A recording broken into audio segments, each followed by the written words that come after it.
que le véritable ennemi n'est pas celui qui n'est pas d'accord avec vous. C'est quelque chose de bien plus effrayant. Préparez-vous à une vérité qui va déranger. Parce qu'après cette vidéo, vous ne verrez plus jamais les gens, la politique, les réseaux sociaux et même vos propres pensées de la même façon. Le mal du siècle n'utilise pas d'armes. Il utilise quelque chose que nous avons tous et qui peut être facilement éteint. Dietrich Bonhoeffer n'était pas un philosophe quelconque assis dans une tour d'ivoire à réfléchir sur des concepts abstraits.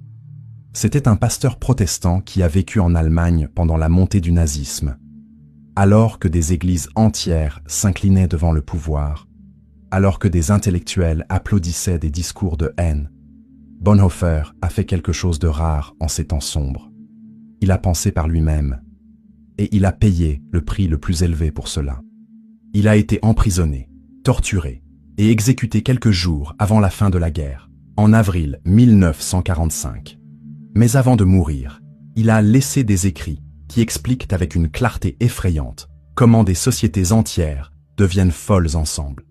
Ce qui rend Bonhoeffer pertinent aujourd'hui n'est pas seulement son courage moral, mais la précision chirurgicale de ses observations sur le comportement collectif.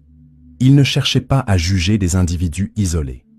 Sa préoccupation était de comprendre comment des millions de personnes intelligentes, éduquées et bien intentionnées ont réussi à soutenir ou à ignorer l'une des plus grandes atrocités de l'histoire.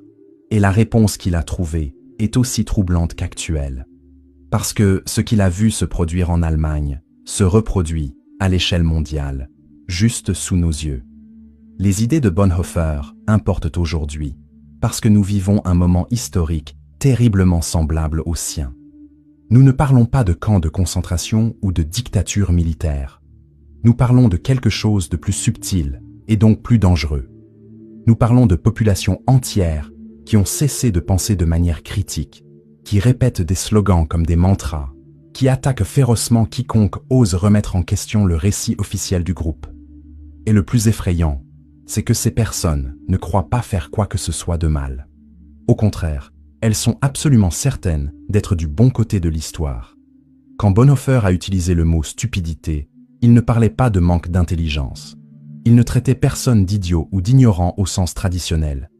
La stupidité qu'il a identifiée n'a rien à voir avec un QI bas ou un manque d'éducation formelle.